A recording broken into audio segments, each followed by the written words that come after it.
Сәлем шаяннар, жер шарында ниндигене жан иясе юк. Әйдәгез алар белән танышуыбызны дәвам итик.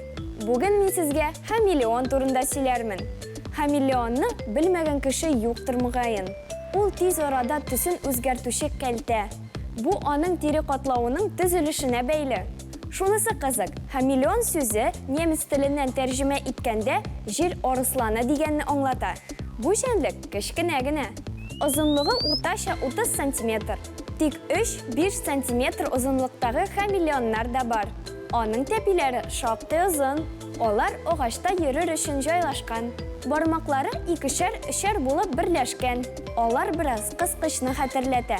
Койрык очы юка, ул бормаланып тора. Мондый койрык аңа агачка ябышыр өчен кирәк. Хамелеонның күз төзелеше дә үзенчәлекле. Аның күз кабагы күзен каплап тора. Әмма аларда тишемнәр бар. Хамелеон шул тишемнәр аша күрә. Аның күзләре бер үк вакытта төрле якларга әйләнә ала. Хамелеон куак агач ботакларында яши. Җиргә бик сирәк төшә.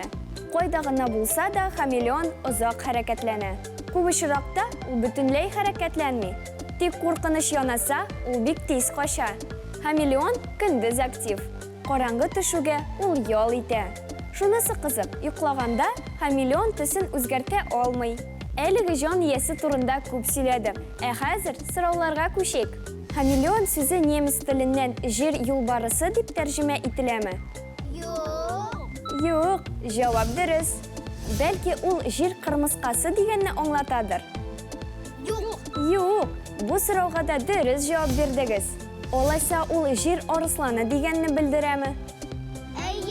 Әйе, хамелеон сүзе немец теленнән җир арысланы дип тәрҗемә ителә. Хәзер икенче сорауга күчик. Хамелеонның койрык очы турымы? Юк, аның койрык очы туры түгел. Алайса ул өскә карап торамы? Юк, аның койрыгы өскә карап тормый. Бәлки ул бормаланып торадыр.